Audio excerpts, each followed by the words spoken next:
A Job Guarantee is Indicated by Bill Mitchell.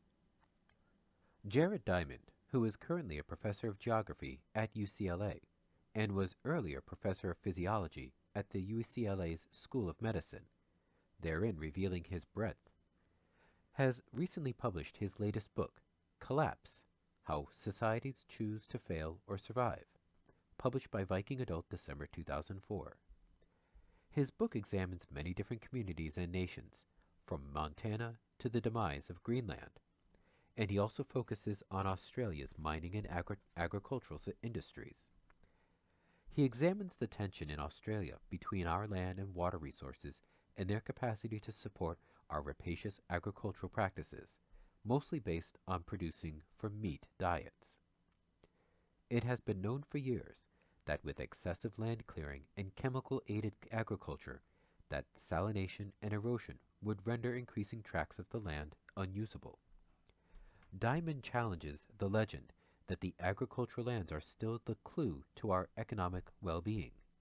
He says, quote, while 60% of Australia's land area and 80% of its human water use are dedicated to agriculture, the value of agriculture relative to other sectors of the Australian economy has been shrinking, to the point where it now contributes less than 3% of the gross national product. That's a huge allocation of land and scarce water to an enterprise of such low value. Furthermore, it is astonishing to realize that over 99% of the agricultural lands make little or no positive contribution to Australia's economy. It turns out that about 80% of Australia's agricultural profits are derived from less than 0.8% of its agricultural land. End quote. His take on mining, which he classifies as agriculture, is that it does not add to our wealth because it just irreversibly converts the environmental capital of soil and vegetation into cash. Exports are a cost, and we should always realize that. So what about this? Well, I see jobs, jobs, and more jobs for our frail regional and remote communities in his prognostications.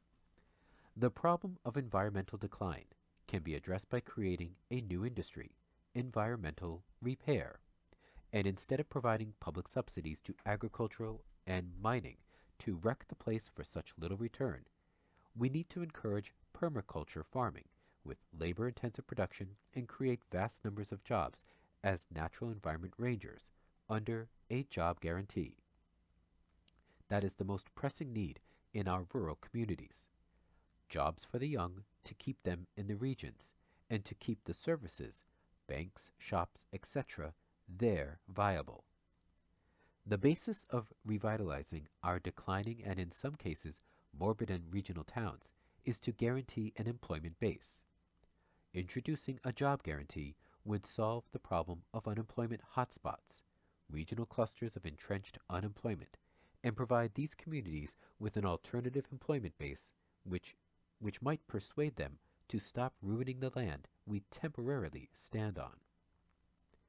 Meanwhile, Sydney Morning Herald economics writer Ross Giddens, who recently attacked academic economists for their lack of attention to the economics debate in Australia, writes today in his piece, McFarlane's Verdict, Government Asleep at the Wheel, that the governor of the Reserve Bank, Ian Macfarlane, who gave evidence before the House of Representatives Economics Committee last week, has effectively said the federal government is, quote, asleep at the wheel, end quote. Apparently, the government has not pursued microeconomic reform vigorously enough, and now we are facing labor supply shortages and public infrastructure shortages. The government is, of course, hearing punish the workers more by industrial relations reform and force the disabled to work for their pittance only. But Gittins makes a stunning error. He makes the distinction between supply side, productive capacity, and demand side, spending. Fair enough. He says the RBA is being forced to put interest rates up to slow down the economy so that we live within our supply constraints and not reignite inflation. He then says, quote, "What will higher rates do to increase production capacity? Nothing. All monetary policy can do is control domestic demand. The supply side is beyond its influence." End quote. Excuse me? The rising interest rates allegedly control demand. It is moot whether rising rates are as effective as it is thought by the RBA in controlling demand, through their impact on the cost of finance. One of the components of demand they thus may impact on adversely is private investment spending, capital formation. This is the famous knife edge of Harrod and Domar. Investment adds to demand now, and productive capacity, supply, next.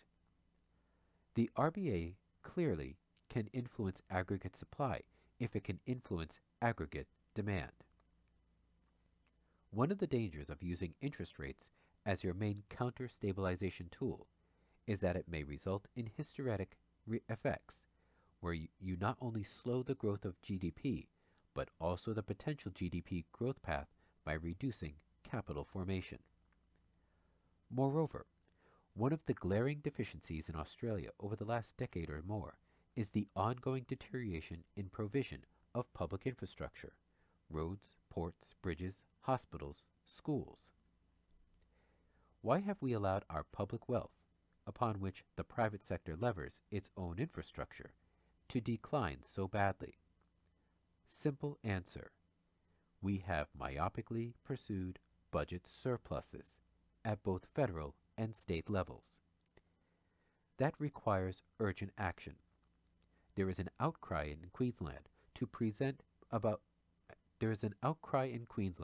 present about the lack of public provision for port infrastructure in Mackay to cope with the booming demand for coal exports, largely to China. Of course, the same private sector interests who are complaining about the lack of public investment are also the first to extol the virtues of governments running budget surpluses. Gittins is correct, though, to highlight the distortions in the tax system, capital gains tax reductions, and negative gearing, which push private investment into housing, particularly upmarket, quote, city rental apartments, end quote. This overinvestment in unproductive housing is juxtaposed against the fact that the unemployed and disadvantaged in Australia struggle to find affordable housing, and in part this is why they will not move to where jobs are growing away from where they have disappeared. Again, myopia rules federal housing policy. I will write another blog soon about the growing claim that there are now labor shortages that need to be addressed. If employment grows and you fail to provide training for the unemployed and new entrants, then shortages will occur.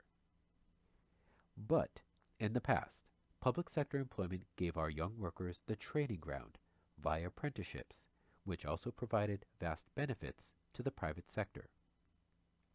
But the pressure of getting qualified staff in an environment of full employment in the 1960s, not now, forced private employers to offer training as well as jobs to prospective employees. The high rates of labor underutilization we now suffer, unemployment and underemployment, have meant that private employers can access skilled labor without having to offer the training themselves. So we need both a real apprenticeship model again, not the sham the federal government calls an apprenticeship scheme, and a return to true full employment, not the sham that we are calling full employment now, to keep skills growing in line with productive capacity. The best industrial reform the government could introduce would be a job guarantee, which provides an excellent environment for maintaining jobs for all, but also allows them to be structured in such a way as to encourage skill development.